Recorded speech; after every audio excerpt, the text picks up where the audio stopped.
pages 152 to 153. Marty tries to tell George that he's on his side, but George is suspicious.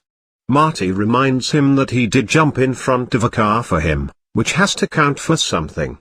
And once again we get to go inside George's head, which is always a treat. George shook his head, partially convinced that Marty was on the level. Nevertheless, years of being used as a punching bag had taught him to be super cautious. This guy Marty acted sincere enough, but he was decidedly a strange type. He seemed to know a lot more than most kids his age. He also seemed to show up out of nowhere, wearing strange clothes, like a sinister visitor from outer space who got his time periods mixed up, George thought, and why was he hanging around with the man some people derided as the village idiot? No, he thought warily, it would not be a good idea to trust his newfound friend completely. Oh gosh. With that a bolt of lightning big enough to stop a clock line and now a visitor who got his time periods mixed up. I am officially done with this book making not actually sly references to itself. The crew of the Starship Enterprise doesn't spend all its time saying wow we certainly have undertaken great enterprise on this here spaceship. Although after writing that now I kinda wish they did. Feelings are complicated, you guys. Anyway, Marty tells George to go ask Lorraine out right now and George says, "What if she bursts out laughing? Or just says no? I'd hate to be rejected in front of all those." Before trailing off, so it looks like the egg that would eventually hatch into. "I just don't know if I could take that kind of a rejection." Was there after all, which is nice. George then says he thinks she'd rather go out with someone else, like for example Biff Tannen. In the movie, he points and we cut to Biff harassing Lorraine. Ah, that's why George said that. In the book, we cut to Marty, who already hates his dad, straight up insulting his mother. Marty blanched. Was George's assertion a product of his overdeveloped paranoia or a fact? The very thought of his mother going out with a first-degree creep such as Biff Tannen made his flesh crawl. He had never considered her a mental heavyweight, but she did have a certain amount of common sense and taste.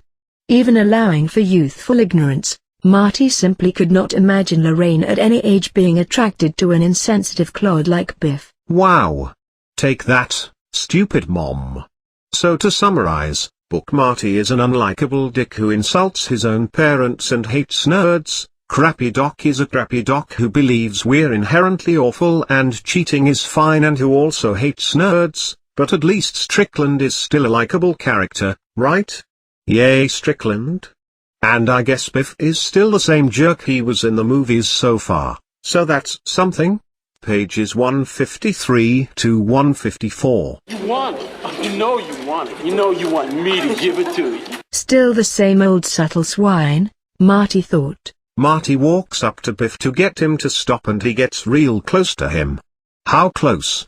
So close that Gipe tempts himself with mentioning brand names again, but couldn't find a way to have Marty credibly know another brand of 1950s hair tonic, so oh well. Marty took several steps forward until he was standing right next to Biff, close enough to tell that the greasy hair tonic he wore was a different brand than his own. Close enough to see the mottled complexion and couch his warning in a firm but intelligible whisper. "She said to get your hands off her." And Biff turns and says, "So what's it to you, butthead?" Which means throw a party because butthead count 3. Biff's about to punch Marty but then Mr. Strickland shows up. How, you might ask? He sniffed out a trouble spot. That's how. Stop questioning Mr. Strickland. And Biff acts way out of character as his expression softened from hostility to abject terror. Huh? Biff Tannen is abjectly terrified? Seriously? I love Strickland way more than the next guy, but does everyone in this book only have two emotional settings, not feeling emotion and feeling absolute abject emotion? Nobody ever feels just, a teeny bit threatened? No? Okay, well that's weird. Gipe then describes our avenging angel as a despot, as in Lorraine, also unaware of the despot's entry on the scene, looked at her hero with wide love-filled eyes. Which has to be the third reference to Lorraine's eyes being filled with something. I'm not starting a Lorraine eye counter though, because every time I see a reference to her eyes I think no, that's definitely the last one. I can't believe it'd ever happen again even one more time. Oops, there's another one. Sit by your home terminal and keep pounding refreshments endlessly because I am promising you more despot action.